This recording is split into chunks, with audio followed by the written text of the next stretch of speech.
Bonjour à tous et bienvenue dans ce 9e épisode du guide de survie du thésard. Si vous n'avez aucune idée de ce sur quoi vous êtes tombé, je vous conseille d'aller voir l'épisode 0 qui sert d'introduction et de mode d'emploi, puis de commencer les épisodes dans l'ordre.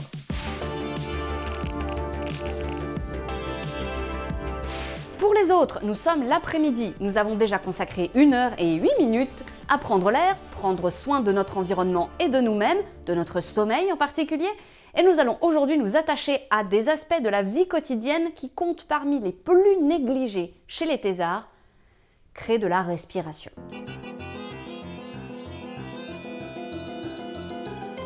Commençons par la respiration au sens propre. L'Agence nationale de santé britannique recense plusieurs exercices de respiration aidant à combattre le stress qui font partie des guides en libre accès pour la santé mentale mis au point par l'agence.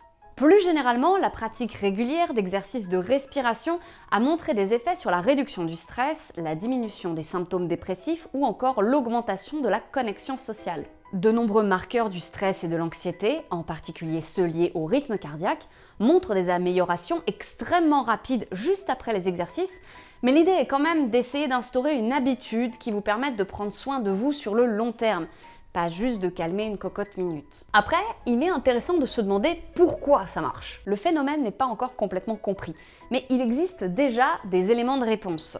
Ceci indique que modifier volontairement le rythme de la respiration envoie au cerveau un signal de relaxation, principalement via le ralentissement du rythme cardiaque et la stimulation du nerf vague. Et il s'appelle pas comme ça juste parce qu'on saurait vaguement uniquement à quoi il sert, non. C'est juste le nerf crânien le plus étendu, celui dont la zone d'influence est la plus vaste. Pour obtenir cet effet, vous n'avez pas besoin d'y passer des heures, juste quelques minutes, le temps de vraiment faire descendre votre rythme cardiaque, et ça suffit. Et je conseille, une fois que vous avez trouvé des exercices qui marchent bien pour vous, de les garder ou les garder sous le coude pour pallier aux coups de panique supplémentaires que le quotidien taquin ne manquera pas de vous infliger.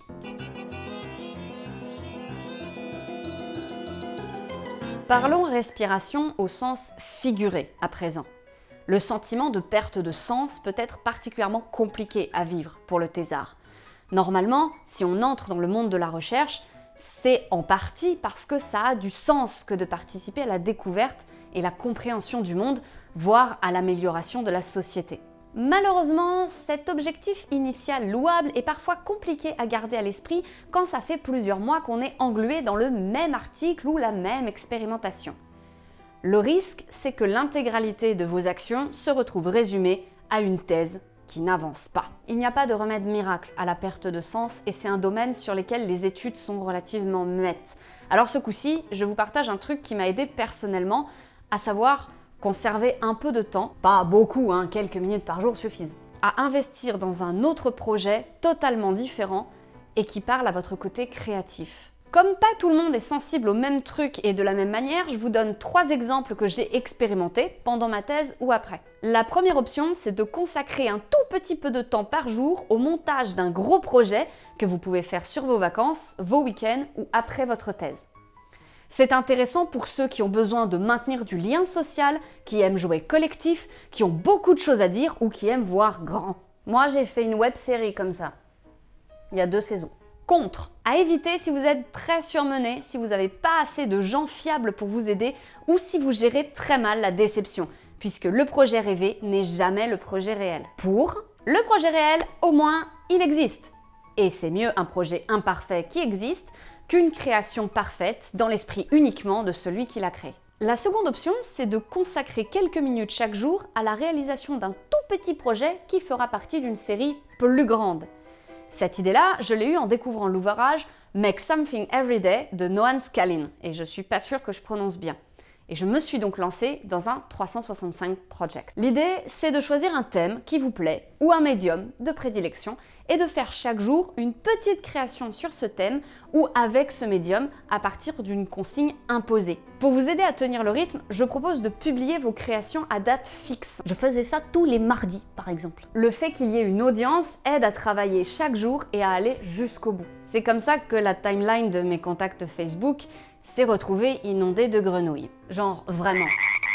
Cherchez pas, j'en ai fait une par jour pendant un an. Contre, ça peut être parfois un peu rigide, les jours avec des obligations, et s'astreindre à tenir le rythme quotidien peut en décourager certains. Pour, c'est un projet qui pardonne facilement, puisque les jours pas très inspirés et un peu bof sont forcément compensés par des jours où ça marche mieux, et arriver à tenir le rythme est hyper gratifiant.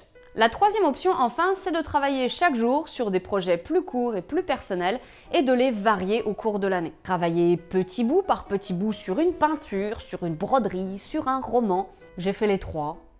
Les trois sont bien. Contre, c'est moins d'engagement et donc un abandon plus facile que pour les autres. Pour, c'est plus tranquille, vous pouvez aller à votre rythme, les jours avec comme les jours sans. Quelle que soit l'option que vous prenez, là je vous en propose 3, mais il y en a sans doute plein d'autres et probablement autant d'idées possibles que de gens. L'idée est de s'astreindre à ces 4 minutes chaque jour consacrées à définitivement autre chose que votre thèse.